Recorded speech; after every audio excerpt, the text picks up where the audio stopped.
এখানে অনেক যুবক আমার ভাই আছে, বহু ট্যুরে বহু জায়গাতে দেখা যাচ্ছে পিকনিক করতে গিয়ে বন্ধু বান্ধব নিয়ে ঘুরতে ফিরতে গিয়ে বহু টাকা ব্যয় করেছে। আমি 5 জন যুবককে দেখব জীবনে নামাজ দেখেন পড়তে পারে না, রোজা অনেকে রাখতে পারে না, কিসের জন্য? ইনকামের জন্য, কামাইয়ের জন্য। কিন্তু বিবি চেনা দেবে না, স্ত্রী চেনা দেবে না, সন্তান চেনা দেবে না, মা চেনা দেবে না, বাবা চেনা দেবে না। আপনাকে মনে রাখবেন, এটাই গিয়ে সেই দিন আপনার পাশে দাঁড়িয়ে যাবে। জোরে বলেন সুবহানাল্লাহ। এটা যে দিয়ে যাচ্ছেন 5 জন যুবক পাক পাজাতের মহব্বতে 5টা করে 1000 টাকা 1 বছর সময় আল্লাহর ঘরের জন্য। আল্লাহর নবী বলেছেন দ্বিগুণ বরকত আল্লাহ তাকে দান করে যে আল্লাহর রাস্তায় ব্যয় করে। জোরে বলেন সুবহানাল্লাহ। এই যে আমি কোরআনের আয়াতের মধ্যে একটা দেখলেন না, আল মুনফিকিন, আল্লাহ বলছে আল্লাহর রাস্তায় ব্যয়কারীগণ যারা, তারা জান্নাতে যাবে। জোরে বলেন সুবহানাল্লাহ। তাহলে আমার কথা না, এটা কোরআনের কথা। আপনি আপনার হাতে টাকা নাই, ওয়াদা করে দেখেন, আমার আল্লাহ বলে আমি দ্বিগুণ বরকত তাকে দান করি যেই ব্যক্তি আমার রাস্তাতে ব্যয় করতে থাকে। জোরে বলেন। আবু দাউদের হাদিস, নবীজি বলছে শোনো আমার উম্মত, আল্লাহ তোমাদেরকে বেহিসাব দান করেছে। আমার নবী বলে শোনো আমার উম্মত, আল্লাহ তোমাকে বেহিসাব দান করেছে। আল্লাহর রাস্তায় ব্যয় করতে গিয়ে তুমি যখন হিসাব করবে, আমার আল্লাহ বলে বান্দারে তোকে বেহিসাব দিয়েছি, এবার থেকে আমি আল্লাহ হিসাব করে দেব। কারণ তুই হিসাব করে দিবি, তা আমিও আল্লাহ তোকে হিসাব করে দেব। তুই বেহিসাব দিবি, তা আমিও আল্লাহ তোকে বেহিসাব দেব। জোরে বলেন সুবহানাল্লাহ। আবু দাউদের হাদিসে নবীজি কথা বলেছেন। তাহলে 5 জন যুবক 1 বছর সময় থাকছে, 5টা করে 1000 টাকা পাক পাজাতনের মহব্বতে, পাক পাজাতনের ভালোবাসাতে, প্রেমে পড়ে ভাবছেন যে আমার সিন্ধুকে 5 লক্ষ টাকা ভরা আছে। আপনি কি জানেন 1 সেকেন্ডও টাইম লাগবে না টাকাটা ফুরাতে? লাগবে? এই লাগবে। একবার মেডিকেল করাতে গিয়ে সব শেষ। কিন্তু নবী বলছেন সাদাকাতু তারাদ্দুল বালা। এই দেখেন একজন 500 টাকা করেছে দান, এই দানকে কবুল ও মঞ্জুর করুন আল্লাহ। একটু চটচট করে দিয়ে যাবেন, বেদ কুরআনের দিকে এগিয়ে যাব। তারা আপনার অথর্ব বেদের মধ্যে আমার আল্লাহকে নিয়েও বলেছে, নবীকেও নিয়েও বলেছে, যেমন করে তারা আপনার অথর্ব বেদের মধ্যে বলেছে অজবমাসু গমারু হে দেবদত্তং জগৎপতি সিনা সাধুদামান নমস্তে সবার যে গুণ নিবেদন চিররন্না সোনা কোনাং হইনা প্রতিমুদ্দাতি নিপ্রলিঙ্গ 14 দশান কোনি সোনিয় নসাদি অথতে সম্ভবিসন্তি মানং সিবি সদা নিবে বসুদেবং রাগাতি পুণ্যগন্ধন স্পৃশাম পরজন পদনংবে হাতিস কিনান সদেবা ধর্মক্ষেত্র যোগা দেবালক চারা হুষ্ট পুষ্ট শাসন্ত কলকরজুনি চাবোবা নানা দেবাদিলিঙ্গে সুবসানি বুঝিতেছে চ ইন্দ্রজালি বুদ্ধাতি কল্পকা পূজা কা জানা ন শান্তি। মানে বলবো, তবে একটু চটচট করে আসবেন। এক পীর সাহেব আছে, এরপরে বারা পীর সাহেব হুজুরের সঙ্গে আমার পরিচিত হয়েছিল ওখানে গিয়ে, আলমগিরি মাদ্রাসা, হুজুরেরই মাদ্রাসা। আমি গিয়েছিলাম জলসায় না।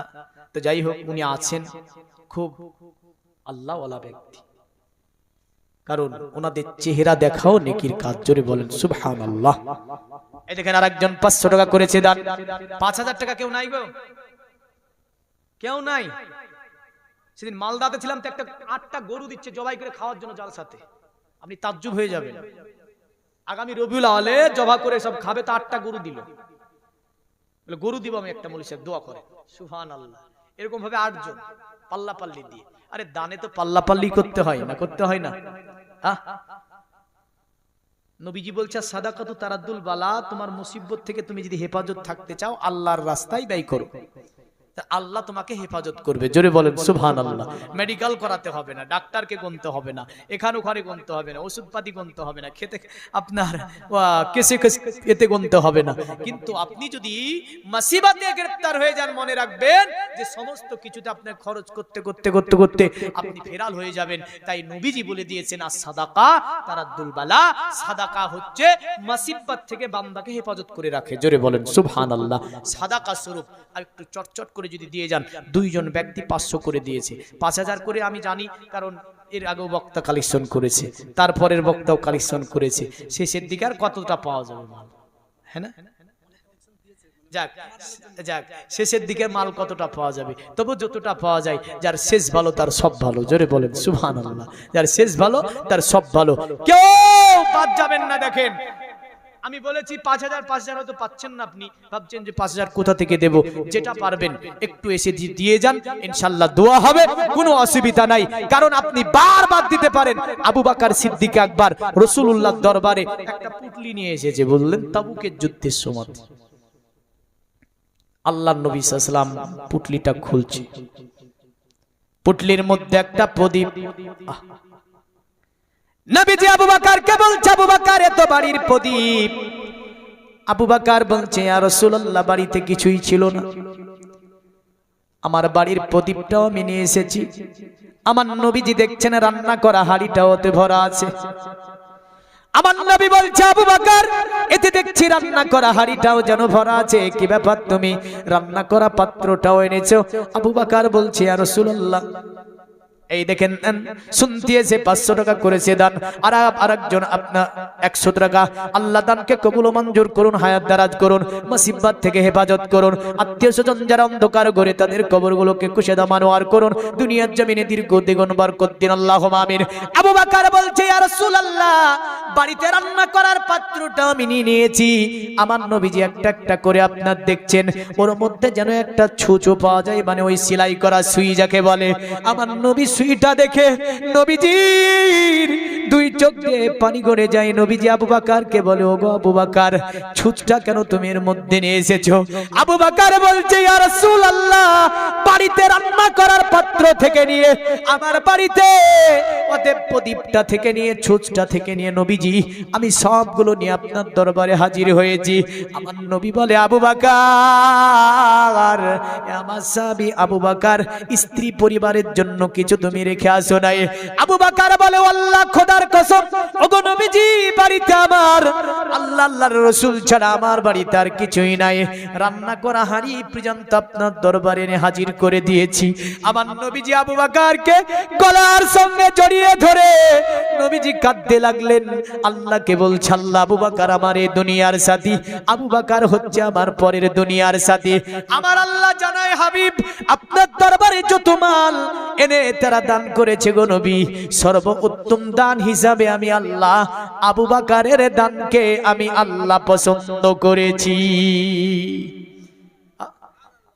একটুখানি মুসলমান যদি মুসলমানের মন মানসিকতা উদারতা যদি আবু বকরের মতো কিঞ্চিত পরিমাণ হয়ে যায়, খোদার কসম এমন মসজিদ গুলো ইট দিয়ে করা লাগবে না, মুসলমান সোনা দিয়ে করে দেবে। দেবে না? দেবে না? মুসলমানদের হাতে যা এখন মাল আছে, আবু বকরের উদারতা যদি কিঞ্চিত পরিমাণ তাদের অন্তরে এসে, ইট লাগবে না, পাথর লাগবে না, বালি লাগবে না, মার্বেল লাগবে না, শুধু সোনা দিয়ে এত বড় মসজিদ তৈরি হবে। ঠিক বললাম না? তাহলে সোনা দিয়ে যদি আমরা তৈরি করতে পারি, আমরা তৈরি করছি ইট দিয়ে, তার মানে আমরা ওই উদারতা, ওই মনোযোগ, ওই ভালোবাসা, ওই প্রেম আমাদের মধ্য থেকে অনেক অংশে কমে গিয়েছে। তাই বলবো আল্লাহর ঘর মসজিদের জন্য একটু চটচট করে আপনার তাই যে মন্ত্র পড়েছি একটা একটা করে মানে করব, কারণ আল্লাহর নবী সাল্লাল্লাহু তাআলা আলাইহি সাল্লামের নাম হচ্ছে মুহাম্মদ। কি নাম? কি নাম গো? আল্লাহর কোরআন এভাবে বলেছেন, মা কানা মুহাম্মাদুন আবা আহাদিম মির রিজালিকুম ওয়ালাকির রাসূলুল্লাহ ওয়ালাকির রাসূলুল্লাহি ওয়া খাতামান নাবিয়িন ওয়া কানাল্লাহু বিকুল্লি শাইইন আলিমা। মুহাম্মদ সাল্লাল্লাহু আলাইহি ওয়াসাল্লাম কোন পুরুষের পিতা নয়, আর মুহাম্মদ হচ্ছে নবীদের সমর্পণকারী নবী, কারণ আর কোন নবী রাসূল দুনিয়াতে আসবে না। এই জগতের মুমিন মুসলমান, মুহাম্মদ শব্দটি হচ্ছে আরবি শব্দ। এই শব্দের যদি সংস্কৃতি ভাষাটা দেখতে যান, যে মুহাম্মদ শব্দের সংস্কৃতি ভাষাটা কি হতে পারে, আপনার জগবেদের মধ্যে এভাবে দেওয়া আছে, নরাসং সংসুদিষ্ট জম্পসং সপ্রথস্তমং, মানে নরাসং নামে পৃথিবীতে একজন ব্যক্তি আসবে। ওই নরাসং নামে যে ব্যক্তিটা আসবে, ওনার প্রকাশ্য নাম হবে মুহাম্মদ সাল্লাল্লাহু আলাইহি সাল্লাম। নরাসং শব্দটির অর্থ হচ্ছে প্রশংসিত। মোহাম্মদ আরবি শব্দ, এই আব্দি শব্দের অর্থ হচ্ছে প্রশংসিত, মানে তারা আপনার সংস্কৃতি ভাষায় নরসং বলেছে, আর আরবি ভাষায় যাকে মোহাম্মদ বলা হয়। জোরে বলেন সুবহানাল্লাহ।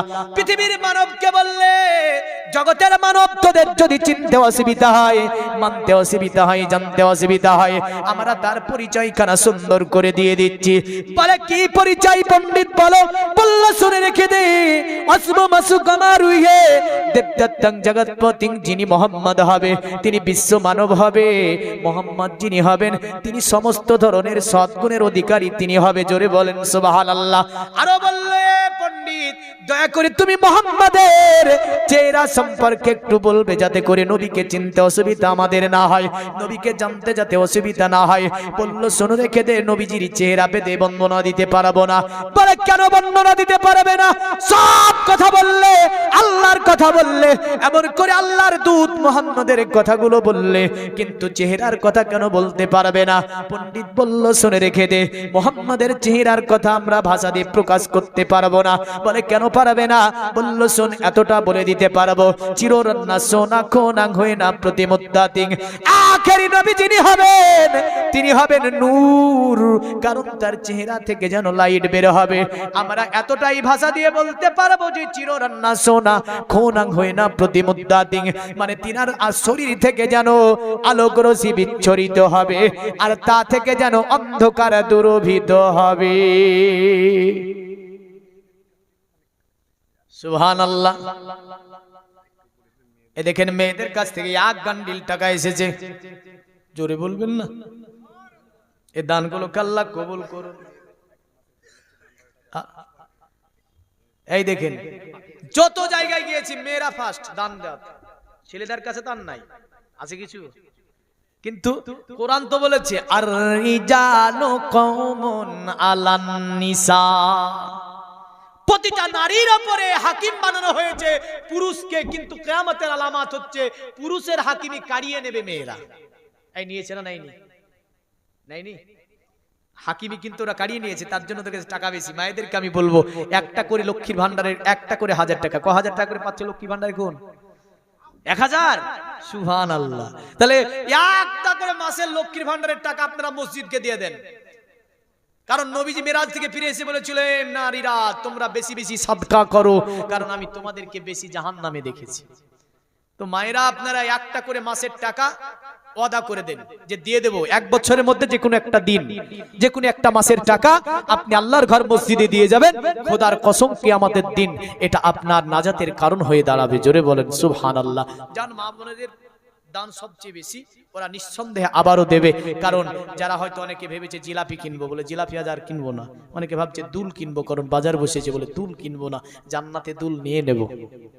অনেকে ভাবছে মাকুড়ি কিনবো, মাকুড়ি কিনবো না, জান্নাতে নিয়ে যাবো। ঠুট বালিশ, লোক বালিশ, কি সব নাম আছে বললেন, ফেসো আছে, ও এরা নেবেন আজকে বললেন, কথা শুনেছে না? কারণ জান্নাতের কথা, জান্নাতে আল্লাহ সব দেবে। জোরে বলেন। ফেসওয়াশ দেবে, ঠুটবালিশ দেবে, মাকুরি দেবে, মালা দেবে, দেবে না? দেবে না? নবীজি বলেছেন জান্নাতের একটা হুর যদি পৃথিবীর জমিনে যত রকমের আপনার যত স্টাইল আছে, একজন হুরের কাছে পৃথিবীর কোনো স্টাইল টিকবে না। জোরে বলেন। এ নারী যতই তুমি স্টাইল করো, জান্নাতের একজন হুর তার কাছে কোনো স্টাইল তোমার টিকবে না। আমার নবীজি বলেছেন পৃথিবীর জমিনে যত রকমের গায়িকা থাকুক না কেন, গলার সুর যতই থাকুক না কেন, যারা যে সুরই গানা গাক না কেন, জান্নাতের একটা হুর যদি জান্নাতের মধ্যে সুন্দর করে তাদের অতএবে ওই সুরে যদি আল্লাহর প্রশংসা করে, পৃথিবীর কোনো গান ওর কাছে টিকবে না। জোরে বলেন সুবহানাল্লাহ। আমার নবীজি বলেন পৃথিবীতে যতই ড্যান্সার থাকুক না কেন, জান্নাতের হুর তারা পৃথিবীর জমিনে কোনো ড্যান্স তাদের কাছে টিকবে না। আল্লাহ পাক তাদেরকে এত স্টাইল দিয়েছে, বুঝলেন? নবীজি বলেন যদি দুনিয়ার জমিনে তাদের হাতটাকে যদি কালো অন্ধকার কুটকুটা রাত্রিতে বের করে দেয়, সমগ্র পৃথিবীটাকে আলোকিত বানিয়ে দেবে। তাহলে জান্নাতে সব আছে না নাই? জান্নাতে সব জায়েজও আছে। জান্নাতে কোনো জিনিস হারাম আছে? এই জান্নাতে গানা শোনা হারাম? হ্যাঁ, জান্নাতে গানা হারাম নাই, জান্নাতে সব জিনিস জায়েজ। জোরে বলেন সুবহানাল্লাহ। যত হারাম সব এখানে, আর হালাল, হারাম আর হালাল এখানে কিন্তু জান্নাতে কোনো হারাম হালালের প্রশ্ন নাই, সবই হালাল জান্নাতে। বুঝতে পারলেন? তাহলে আমি বলবো মায়েদেরকে একটু চটচট করে আপনারা আরো কিছু দান পাঠাবেন। একটা পাক পাজাতনের নামে ছোট্ট করে মায়েদের জন্য গজল পড়বো, তারপর ইনশাআল্লাহ ওই যে বেদের মানে করছিলাম, মানে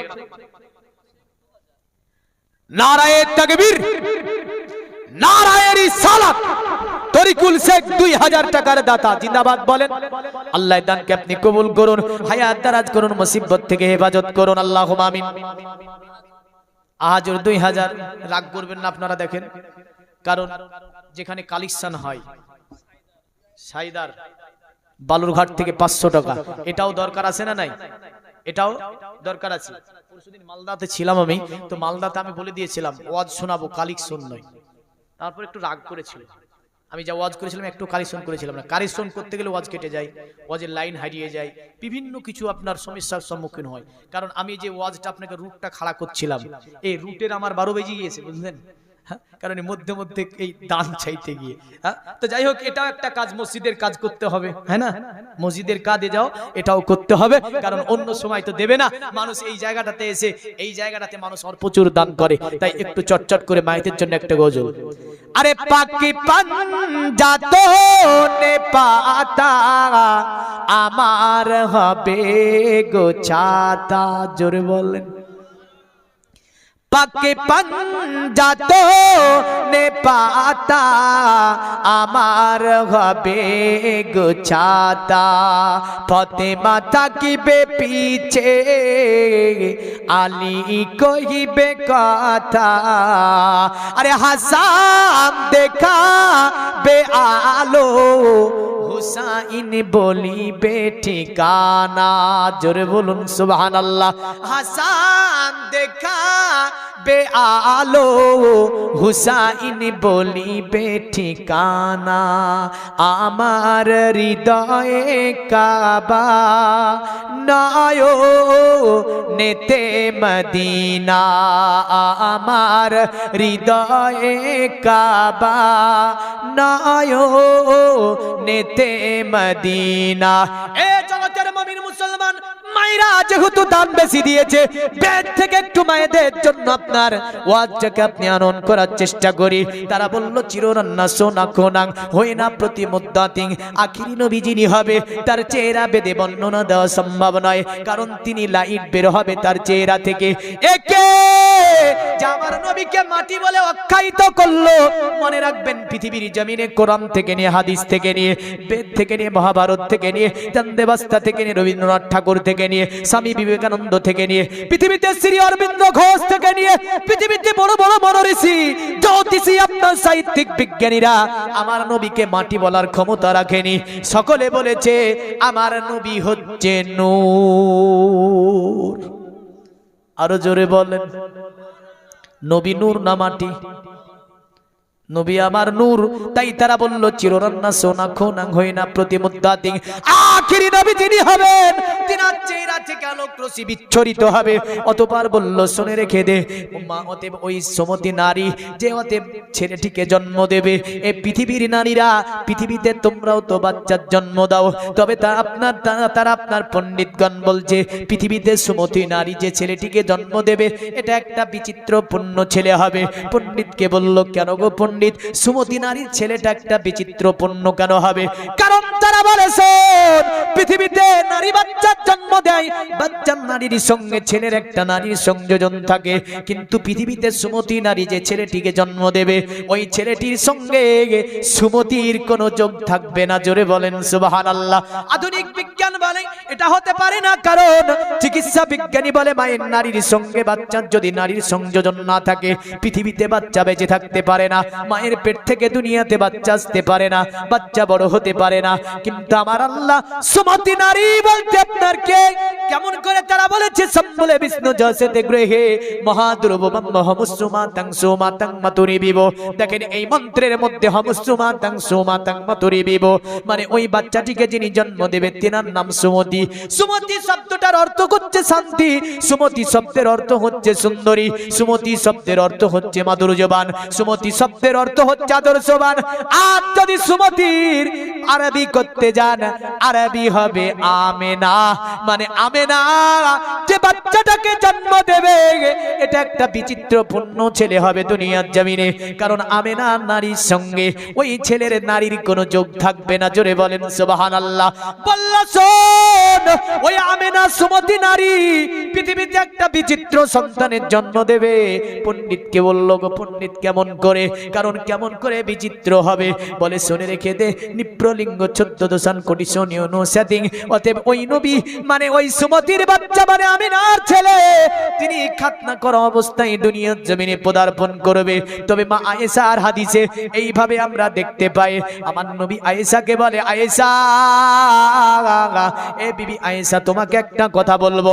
আয়েশা বলে, ইয়া রাসূলুল্লাহ বলুন। কি কথা বলবেন? আমার নবী বলে, আয়েশা শোনো, আমি নবীজি পৃথিবীর জমিনে 3টি জিনিস নিয়ে আমার আল্লাহ দরবার থেকে আমি নবীজি আগমন করেছি। আর একটু জোরে বলেন। দুনিয়ার মুমিন মুসলমান মনে রাখবেন, মায়েশা বলছে, ইয়া রাসূলুল্লাহ 3টি জিনিস যে আপনি নিয়ে দুনিয়ার জমিনে পদার্পণ করেছেন, ওগো নবীজি 3টি জিনিসের নাম দয়া করে আমাকে বলবেন। আমার নবী বলে, আয়েশা, এ বিবি আয়েশা শোনো, প্রথম নম্বরে আমি নবীজি আল্লাহর তরফ থেকে যেটা নিয়ে এসেছি ওটা হচ্ছে আমি নারী কাটা অবস্থায় দুনিয়ার জমিনে আমি রাসূলুল্লাহ এসেছি। জোরে বলেন সুবহানাল্লাহ। উম্মুল মুমিনিন মায়েশা বড় চালাক চতুর মহিলা, যদিও পাতলা দুবলা, অল্প বয়সে আপনার নবীজির স্ত্রী ছিল, তবে আমার আল্লাহ পাক ব্রেনটা প্রখার করে দিয়েছিল। নারীদের মধ্যে সবচেয়ে যিনি হাদিস বর্ণনা বেশি করেছেন তিনি হচ্ছেন উসমান ইবনুল কুহাফা, মানে আবু বকর উসমান ইবনুল কুহাফার ছেলে আবু বকর, আবু বকরের কন্যা মা আয়েশাতুল হুমায়রা। সবচেয়ে হাদিস পৃথিবীতে তিনি বেশি বর্ণনা করেছেন মেয়েদের মধ্যে এই মা আয়েশাতুল হুমায়রা রাদিয়াল্লাহু তাআলা আনহা। আমার নবীজিকে বলছে, ইয়া রাসূলুল্লাহ দ্বিতীয়টার নাম দয়া করে আমাকে বলবেন। আমার নবী বলে, আয়েশা, এ বিবি আয়েশা শুনে রেখে দাও, আমি নবীজি ওদের দ্বিতীয় জিনিস যেটা এনেছি, আমার আল্লাহ পাক আমাকে সুন্দর করে দান মোবারক দিয়ে আমার আল্লাহ দুনিয়াতে আমাকে পাঠিয়েছে। জোরে বলবেন না? अरे जुल्फों को रुक से हटा दो तो कमर शर्माए। আমার নবীজির চুল মুবারক ছিল ঘাড়ের পর্যন্ত, কদ্দুর কাঁধ পর্যন্ত, এই পর্যন্ত, কিন্তু এই স্টাইল ছিল না তখন। এখনকার স্টাইল কি কি স্টাইল? ছিড়া স্টাইল, ঝাড়া স্টাইল, ধারা কাটা স্টাইল। আর একটা নাম পেলাম, ধারা কাটা স্টাইল। হ্যাঁ, তার মানে কে বলে সামনে কাটো পেছন থাক, কে বলে পেছন কাটো সামনে থাক, কে বলে ডান কাটো বামে থাক, বাম কাটো ডানে থাক। এমন চুল কাটা আছে না? নাই। তবে সুন্নতি চুল হচ্ছে আমার নবীজির চুল মোবারক ঘাড়ের ওপর পড়তো। এই চুলগুলো যখন এটা দিয়ে আপনার এসে চেহারার অর্ধেককে ঢেকে ফেলতো, নবীজি চুল মোবারক গুলোকে উঠিয়ে কানের গোড়া দিয়ে যখন পেছন দিকে করে দিতেন, পুরা চেহারাটা বের হয়ে যেত। সুবহানাল্লাহ। अरे जुल्फों को रुक से हटा दो तो कमर शर्माए। মানে নবীজি যখন কানের গোড়া দিয়ে চুলগুলাকে দিয়ে চেহারা টালকা করে দিত, সঙ্গে সঙ্গে চাঁদ দেখে বলতো, নবীজির চেহারার কাছে আমার চেহারা কিছুই নাই। নবীজির চেহারা দেখে চাঁদ যেন লজ্জা পেত। জোরে বলেন সুবহানাল্লাহ। আরে মুস্কুরা দো তো আন্ধেরো মে সাগর হো যায়। আর আমার নবী যখন মুচকি হাসতো, দন্দান মোবারকের লাইটে অন্ধকার দূরভীত হয়ে যেত। এ মর্মে আপনি পূর্বের বক্তা বলতেছিল, আমি শুনেছি আসার পরই, যে আমার নবীজির চেহারার ঝলকিতে মা আয়েশা কাপড় পর্যন্ত সেলাই করে নিত। আল্লাহর নবীর স্ত্রী মা আয়েশা বলছে, গো নবীজি আপনি বলেন, আপনি যে তিনটি জিনিসের নাম বললেন আর একটা জিনিস কিনে এসেছেন। আমার নবীজি বলে, আয়েশা অতএব আল্লাহ পাক আমাকে খাতনা করা অবস্থায় পাঠিয়েছে, তাহলে তিনটি জিনিস দেখতে পাচ্ছি, একটা নারী কাটা অবস্থায়, দ্বিতীয় নম্বরে দন্দান মোবারক, তৃতীয় নম্বরে আমার রাসূলুল্লাহ বলছেন খাতনা করা অবস্থায় আমি নবীজি দুনিয়াতে এসেছি। জোরে বলেন সুবহানাল্লাহ। আজকে আমি আপনি বলছি শান্তি কায়েম করতে হবে, অন্যরা বলছে শান্তি কায়েম করতে হবে। পৃথিবীর মুমিন মুসলমান মনে রাখবেন, ভারত একটি গণতন্ত্র দেশ, ধর্ম নিরপেক্ষ দেশ। এই দেশে যদি আজকে আপনার রাসূল যদি আমার সম্প্রীতি না শিখিয়ে দিত, আমার নবী যদি ভালোবাসা শিখিয়ে না যেত, আমার নবী যদি প্রেম শিখিয়ে না যেত, যে ভারতের সরজমিনে মুসলমান 750 অধিক ধরে রাজত্ব করলো, যদি মুসলমানরা আপনার শোষিত হতো, মুসলমানরা যদি অত্যাচারিত হতো, মুসলমানরা যদি সম্প্রীতি বজায় না রাখতো, ভারতের জমিনে একটা জুতা সেলাই করা মানুষ পাওয়া যেত না। ঠিক বলছি না ভুল বলছি? আর আজকে আমাদেরকে সম্প্রীতি শিখায়। নেট বন্ধ আছে, মনে আছে তো? নেট চালাতে পাচ্ছেন? আমি তো ছিলাম না, আমি এসে দেখি মুর্শিদাবাদে নেট বন্ধ। শুনতে পেয়েছো? ওইদিকে আমাকে ফোন করে অনেকে বলেছে নেট বন্ধ। এই সম্প্রীতি, এই ভালোবাসা, আরে সম্প্রীতি তো ওটাই কি বোঝায়? আমার নবীজি বলেছে খবরদার একে অপরের ধর্মের প্রতি আঘাত আনিবে না। কারণ নবীজি একজন ইহুদিকে বলেছিল, শোন, মুসলমানের মসজিদে যেমন করে প্রসাব করতে হয় না, কোন মন্দিরেও দাঁড়িয়ে প্রসাব করবে না, কোন গির্জাতে দাঁড়িয়ে প্রসাব করবে না, যেখানে নামাজ পড়ে সেখানেও দাঁড়িয়ে প্রসাব করবে না। এটাই তো সম্প্রীতি। আরে ভারতবর্ষ গণতন্ত্র দেশ, ধর্ম নিরপেক্ষতার দেশ। আজ ভারতবর্ষের সরজমিনে যেখানে মোগল পিরিয়ড মুসলমান বাদশারা এক নয় দুই নয় আপনার দীর্ঘ 750 বছর ধরে রাজত্ব করলো, তাদের জামানায় একদিকে মসজিদ ছিল আর একদিকে মন্দির ছিল। মসজিদে আজান হয়, নামাজ হয়, পারসে মন্দিরে পূজা হয়। বাদশা কোনোদিন নিষেধ করেনি, কারণ তোরা পূজা দিতে পারবি না। বাদশা এটাই বলেছে, মসজিদে মুসলমান নামাজ পড়বে আর মন্দিরে হিন্দু পূজা দেবে। কারণ ধর্ম হচ্ছে সব, ধর্ম হচ্ছে ভালোবাসার জিনিস, ধর্ম হচ্ছে দেবে, এটা প্রেমের জিনিস। ধর্ম কাউকে জোর করে কবুল করানো যায় না। তাই মুসলমান বাদশারা কোনোদিন কাত্তরে পূজাতে বাধা আপনার প্রদান করেনি। তারা বলেছে হিন্দুরা পূজা করবে, মুসলমান নামাজ পড়বে। যদি কারো ভালো লাগে দেখে তবে সে ব্যক্তি ইসলাম কবুল করতে পারে। আর আজকে আমাদেরকে সম্প্রীতি শিখায়, আল্লাহর নামে বেয়াদবি করে। এর নাম সম্প্রীতি শেখাতে এসেছো? পৃথিবীর মুমিন মুসলমান, তাই তাদের প্রতি আপনার এইভাবে বলেছে, অতুতি সংভবিসন্তি মানংসি বিসাদানিবে বসুদে বাঙ্গারাগাতি পুণ্যগন্ধানি নিষ্প্রিজাম। তবে শুনে রেখে দে, পৃথিবীর জমিনে যদি বাঁচতে চাস, শান্তি যদি পেতে চাস, মুহাম্মদকে মেনে নিতে হবে। কারণ পৃথিবীতে যিনি শান্তি কায়েম করেছে তিনি হচ্ছে আব্দুল্লাহর ছেলে মুহাম্মদুর রাসূলুল্লাহ সাল্লাল্লাহু আলাইহি ওয়াসাল্লাম। অতএব পৃথিবীতে যিনি শান্তি কায়েম করলো তিনি হচ্ছেন মুহাম্মদ। এটা তাদের কিতাবই বলা হচ্ছে অতুতি সংভবিসন্তি। অতএব পৃথিবীতে শান্তি কায়েম করে, অতএব যার সংস্পর্শে যারা যাবে তারাই শান্তি পেয়ে যাবে। জোরে বলেন সুবহানাল্লাহ। আর আজকে মুসলমানকে দাড়িওয়ালা মুসলমান টেনিবাসে এখানে ওখানে দেখলে ব্যঙ্গ করে বলে চাচা, আর মুসলমান দেখলেই বলে সন্ত্রাস। আমি আপনাকে বলতে চাই, পৃথিবীর ওই জালিমদেরকে বলতে চাই যারা মুসলমানকে সন্ত্রাস বলে আখ্যায়িত করেছে, তাদের 14 গোষ্ঠী সন্ত্রাস বলা ইতিহাসের পৃষ্ঠা থেকে। কিন্তু আজ নয়, পৃথিবীর শুরু থেকে একটা ইতিহাসে কোনো ঐতিহাসিক রচনা করতে সক্ষম হয়নি যে মুসলমানের কোনো বাদশা, মুসলমানের কোনো নবী, মুসলমানের কোনো গুরু, মুসলমানের কোনো আল্লাহওয়ালা তারা সন্ত্রাস ছিল, এ প্রমাণ করতে সক্ষম হয়নি। কিয়ামত পর্যন্ত হবে না। আর দাড়িওয়ালা দেখলে বলে সন্ত্রাস। চাচা কি বলে, ব্যঙ্গ করে। এটা একটা মৌলভী সাহেবকে চাচা বলেছে, বুঝলে, নদিয়ার মধ্যে। তে বলছে চাচা বল ভাতিজা। এবার খুব মানে একটু রোমান্স করা ব্যক্তি ছিল, তো বলছে বল ভাতিজা। তো চাচা বলেছে, ব্যঙ্গ করেছে ছেলেটা, তোর ব্যাগে ছিল কলা, বুঝলে, বলে ভাতিজা কলাগুলো তো খুব সুন্দর, দেখি দুটো খাই বলে উঠিয়ে বুঝলেন খেতে শুরু করেছে। লোকেরা তাজ্জুবে তাকাচ্ছে, আর মৌলভী সাহেব হুষ্টপুষ্ট একদম বুঝলেন।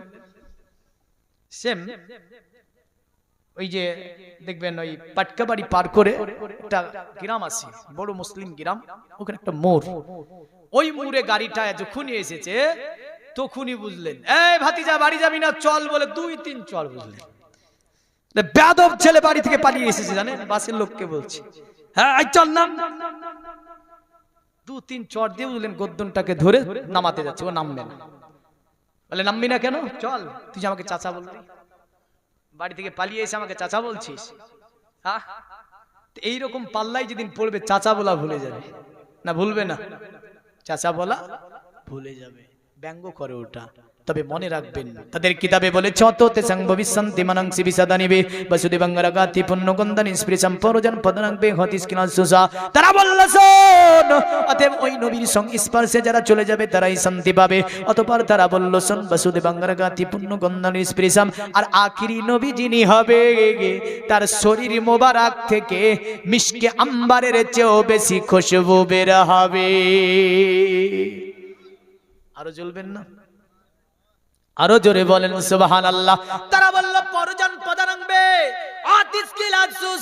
পৃথিবীর জমিনে যখন দুঃসদমন কাজ কমপ্লিট করা হয়ে যাবে, মানুষ দলে দলে দলে দলে দলে দলে আসার পরে ওনার কাছে হাত দিয়ে কলেমা লা ইলাহা ইল্লাল্লাহ লা ইলাহা ইল্লাল্লাহ লা ইলাহা ইল্লাল্লাহ মুহাম্মাদুর রাসূলুল্লাহ সাল্লাল্লাহু আলাইহি ইসলামের মধ্যে দীক্ষিত হবে। অতঃপর অন্য মন্ত্রে এভাবে বলল দেবা ধর্মাকৃত্র যুগা দেবালকশ্চে চারা হুষ্ট পুষ্ট সন্তুষ্ট কল করে জনি চাবুবা নানা দেবাদিলিঙ্গে সবজানে বসিতেছে চ ইন্দ্রজালি বুদ্ধাতি কল্পকা পূজা কা জনন শান্তি। এখানে বলল যত দেব মূর্তির পূজা করিস না কেন, কারণ মানাত লানা থানাত সানাত খানাত অতএব এমন করে বালা বাক্কা এমন করে আপনার নামগুলো রেখেছিল তারা, বিভিন্ন মূর্তির নামগুলো তাদের আরবের। আর বলল সব দেবা ধর্মা কিত্র যুগা দেবালকশ্চে চারা হুষ্ট পুষ্ট সন্তুষ্ট কল করে জনি চাবুবা নানা দেবাদিলিঙ্গে সবজানে বসিতেছে চ ইন্দ্রজালি বুদ্ধাতি কল্পকা পূজা কা জনন শান্তি। ওই অবতার কলির কলকি যেই দিন পৃথিবীতে আসবে দেব মূর্তি পর্যন্ত তাকে সম্মান করবে। জোরে বলবেন না। আরে কে জন্মিল আরব দেশে ও গো ফেরেশতা পড়ে দূর ধ্বংস কেন হলো বেদিন ও গো ভেঙে পড়ে কাবার বুত ও গো ভেঙে পড়ে কাবার বুত। কার আশাতে রয় খুশিতে কার আশাতে রয় খুশিতে যিনি নিশান ও কালেমান এই তো সেই নবী মহান। জোরে বলা যাবে না। মানব বেশে দুনিয়ায় এসে কে দেখালেন খোদার শান এই তো সেই নবী মহান। এসে জিবরিল করতেন নাজিল যার উপরে পাক কোরআন এই তো সেই নবী মহান। জোরে বলি সুবহানাল্লাহ। আরে দুনিয়া পেল নতুন জীবন ও গো শুকনো গাছে ফুল ফুটে কারে ওয়াসিলাই আদম নবী খোদার নিকট হয় মাকে বল ও গো খোদার নিকট হয় মাকে বল। কে বাহলেন নবীর সরদার ও গো কে বাহলেন নবীর সরদার খোদার পরে কার শৈতান এই তো সেই নবী মহান। জোরে বলুন সুবহানাল্লাহ। তারা বলল সব যত দেব মূর্তির পূজা করিস না কেন সবগুলো আমার নবীজিকে সম্মান জানাবে। আপনি যদি দেখতে যান হা কাবার মূর্তিগুলো পর্যন্ত আমিনার ঘরের দিকে ঝুঁকে যায়। বলে শুধু তাই নয়, ওই যে সিরিয়াতে বড় গির্জাতে মন্দিরে পূজা বন্ধ, পুরোহিত আগুন দিতে যায় আগুনও জ্বলে না, মোমবাতি জ্বালাই জ্বলে না, প্রদীপ চরাক জ্বালাতে জ্বলে না, কারণ পূজা হবে না আজকে রাত্রিতে, পূজা হবে না কারণ অবতার কলির কলকি দুনিয়াতে এসেছে, এটাই বলে। অতএব ওই অবতার কলির কলকি আসাতে অতএব গাছ, শুকনো গাছে ফুল ফুটিয়ে যাবে। মরুর প্রান্তরে জীবনে কোনোদিন যেখানে মরুতে ঘাস বের হয়নি, অবতার কলির কলকি আসাতে জানো সেখানে ঘাস বেরিয়ে যাবে। যে পশু চলতে পারে না ওই পশু যেন সাব্বাল হয়ে যাবে, দুর্বল পশুগুলি। তাই আপনার কবি বলেছে এমন করে, আরে সত্যের বাণী নিয়ে এলো মক্কায়, বাতিল বিদায় হলো তিনারি ছোঁয়ায়। জোরে বলেন। বেদের মানেগুলো আছে তাই তো একটা ছন্দ পড়ে দিচ্ছি, দেখেন। আরে সত্যের বাণী নিয়ে এলো মক্কায়, বাতিল বিদায় হলো তিনারি ছোঁয়ায়। বেদিনেরা কয় পূজা নেহি হয়, পূজাকে দিতে যাই আগুন হয় না। বেদিনেরা কয় পূজা নেহি হয়, মক্কাতে আলামিন রায়। ও নবী, নবীজি আমার, ও নবী, নবীজি আমার, ও নবী, নবীজি আমার। জোরে বলুন সুবহানাল্লাহ। এ জগতের মুমিন মুসলমান, অবতার কলির কলকির ব্যাখ্যা এখন যদি আমি দিতে যাই কোথা থেকে নিতে হবে? বলল অবতার কলির কলকি কবে আসবে? খুব মনোযোগ। বলল অবতার কলির কলকি আসবে দ্বাদশং শুক্ল পক্ষসি মাধবে মাসি মাদাবাং। জগবেদে বলছে দ্বাদশং শুক্ল পক্ষসি মাধবে মাসি মাদাবাং, যাতে দ্রস্তং পুত্রং পিতৃ হুষ্ট মনুষ্য। বলল অবতার কলির কলকি আসবে মাধব মাসের শুক্ল পক্ষসি দ্বাদশীতে আসবে। মাধব মাস মানে বৈশাখ। এখন অনেকেও বলতে পারে তো অবতার কলির কলকি আমাদের নয়। দেখেন এবার মিলে, আপনি মিলান, আমি বলছি আপনি মিলান।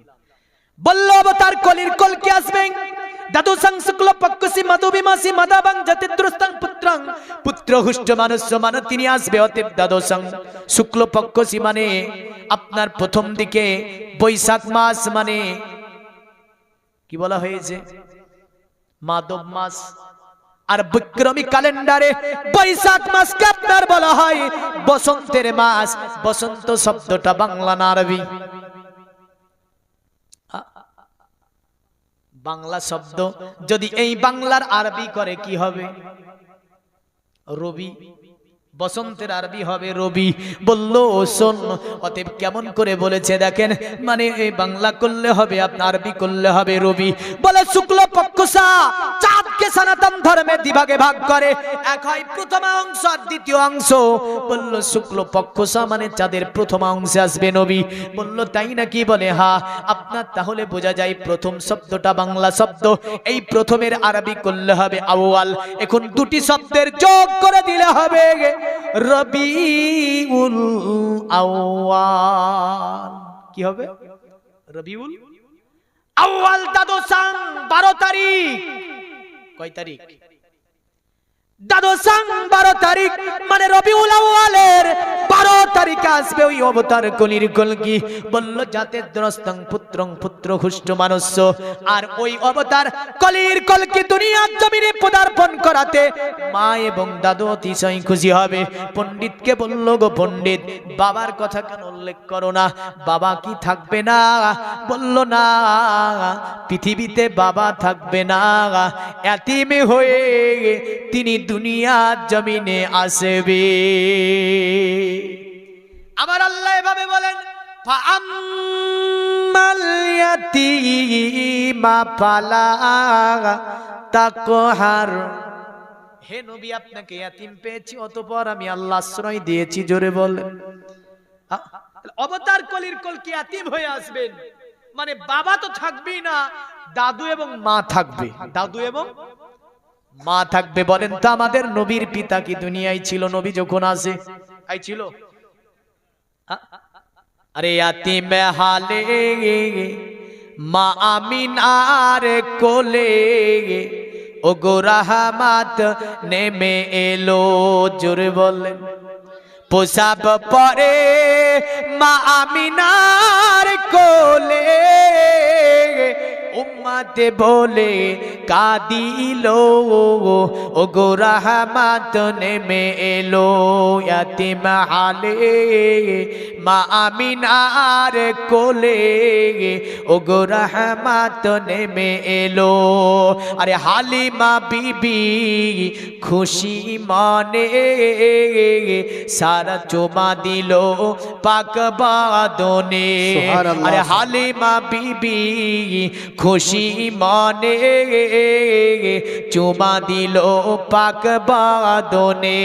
পরে নিজের বুকে নিল টেনে,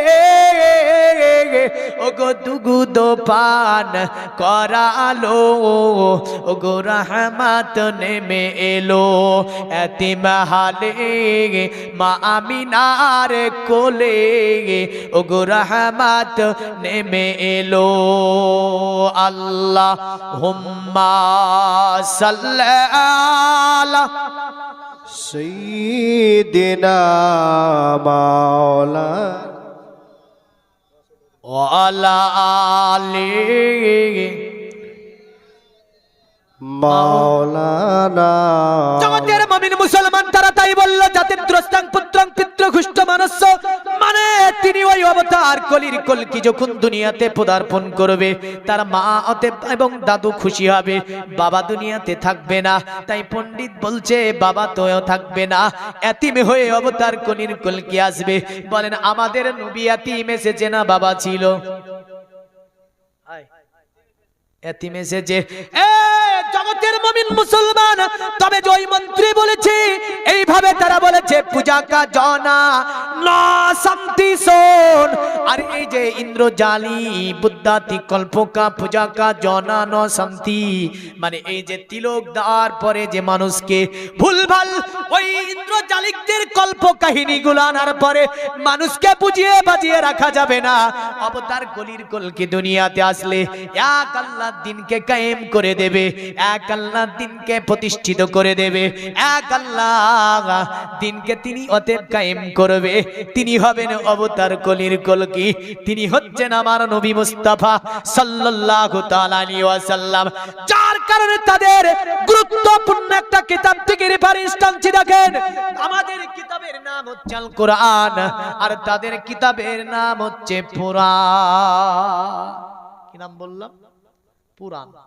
আমরা বলি কোরআন, আর তাদের কিতাবের নাম হচ্ছে ভবিষ্য পুরাণে বলেছে এতো শ্লীলন্তরে মিনোচ্চাচার্যেন সম্ভাবিত মহামাদিতি খ্যাত শিক্ষসকা সম্ভাবিত নিপ্রসেজব মহাদেবং মরিস্তল নিবাসী নমো গঙ্গা জনেচ্চ সংস্নপ্য পঞ্চগব্য সম্ভবিতে নমস্তে বিরিজনাৎ মরিস্তল নিবাসিনে তিপ্রারসুর্ণ সেই বহুমায়া প্রবর্তিনে।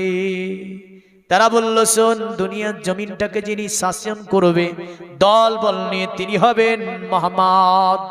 কি হবে? আজ যদি দেখতে যান মক্কাকে যিনি শাসন করলেন 630 খ্রিস্টাব্দে, পবিত্র কোরআনের আপনার সূরাটির নাম সূরা ফাতাহ। আমার আল্লাহ এইভাবে বললেন ইন্না ফাতাহনা লাকুম ফাতাহাম মুবিনা। এ নবী আপনার জীবনের উত্তমতম বিজয় হচ্ছে মক্কা বিজয়, যেটা 630 খ্রিস্টাব্দে আমার নবী 10,000 সৈন্য নিয়ে মক্কার উপরে আগমন হলো। মক্কাকে আমার নবী জয় করে নিলেন। জোরে বলেন সুবহানাল্লাহ। তারা বলল শিক্ষসকা সম্ভাবিত, তিনি দলবল নিয়ে মক্কা শাসন করবে, মদিনা শাসন করবে, চতুর্দিক শাসন করবে। তিনি হচ্ছেন মুহাম্মদ, আর তিনি হচ্ছেন অবতার কলির কলকি। নামে তাকে তারা এইভাবে আপনার খ্যাত করতে চেয়েছিল। তবে জগতের মুমিন মুসলমান যদিও তারা বলে এখনো অবতার কলির কলকি নাকি দুনিয়াতে এখনো আসেনি, ওরা বলে, কিন্তু এর ব্যাখ্যাতে যত ব্যাখ্যা সমস্ত মিলে যাচ্ছে মুহাম্মদ সাল্লাল্লাহু আলাইহি ওয়াসাল্লামের সাথে। তবে হ্যাঁ, তাদের যে আরো মাবুদ গুলো আছে মানে বা পূজা দেয়। আমার কাছে এমনও তথ্য আছে, যদি সোশ্যাল মিডিয়ায় যাই হয়তো গ্রেপ্তার হতে পারে। হ্যাঁ আছে, এমনও তথ্য আছে আমার কাছে যেগুলোকে তারা মাবুদ মানে। হ্যাঁ, কত বড় বড় বদমাইশি কাজ যারা করেছে, আসলে তো মানুষ তারা, আসলে তারা মানুষ। কখনো দেখা যায়, এই যে কৃষ্ণের ইতিহাসটা আপনি পড়বেন, মেয়েরা নামলো পুকুরে গোসল করতে, আর কাপড়গুলোকে নিয়ে কৃষ্ণ পালায়ন করে গাছের ওপর উঠলো। হ্যাঁ, এর মধ্যে প্রেমিকা ছিল আসলে, পুরো ঘটনাটা আছে। হ্যাঁ, এইভাবে শুরু হলো লীলা খেলা। হ্যাঁ, তারপরে তার ইটাকে জবা করলো সে। হ্যাঁ, এই যে এক লীলা খেলা, এগুলো তো বলার কথা নয়। ইনি কি আল্লাহ মাবুদ হতে পারে?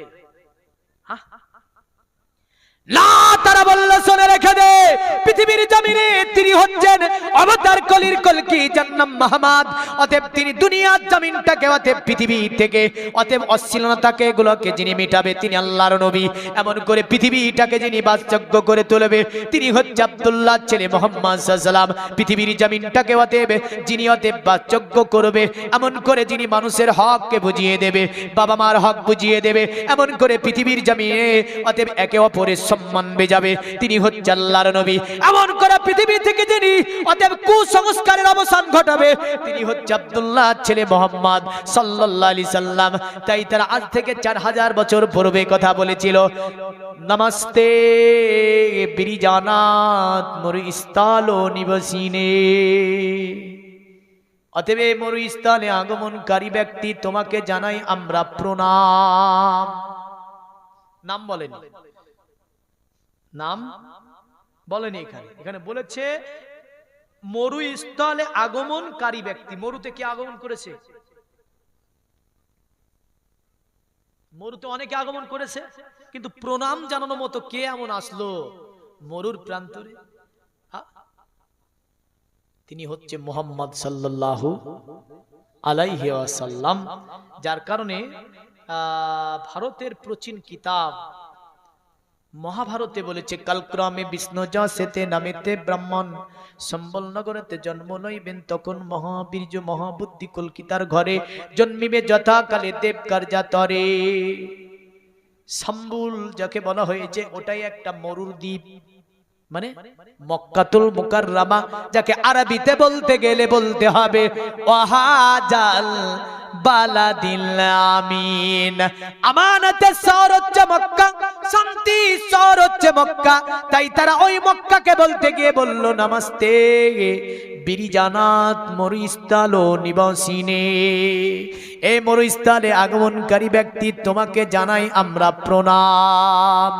তিপ্রা রাসূল না সেই বহুমায়া প্রবর্তিনে, দয়া করে তোমার কদমের নিচে আমাদেরকে একটু আশ্রয় দেবে, আমাদের জীবনটা ধন্য হয়ে যাবে। জোরে বলেন। আচ্ছা, নবীর কদম তলে কিয়ামতে জায়গা লাগবে না লাগবে না? সূর্য জ্বালাতে পারবে? সূর্য যে মাথার উপর হবে, 12 গুণ তাপমাত্রা দিব্যিদ্ধি করা হবে, তাহলে সূর্য কাকে জ্বালাতে পারবে না? যারা নবীর ছাওয়া পাবে। জোরে বলেন। তাই তারা বলেছিল এই কথা, তিপ্রা রাসূল না সেই বহুমায়া প্রবর্তিনে। আর আমাদেরও বলেছেন, रोज कियामत का ओ सूरज हमको क्या झलसाएगा, खुद ही डूबा जाएगा, खुद ही डूबा जाएगा। जोरे बोलबेन ना। रोज कियामत का ओ सूरज हमको क्या झलसाएगा, खुद ही डूबा जाएगा, खुद ही डूबा जाएगा। जुल्फ़े मुअम्बर, जुल्फ़े मुअम्बर के छाई में करेंगे हम आराम, मदीना तुझे सलाम। जोरे बोलबेन ना सुबहानाल्लाह।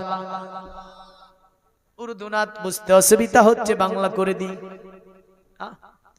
আমাদের সমাজে এক গেলা গান বাজে, দেখেন ধম ধম ধম ধম করে বাজে।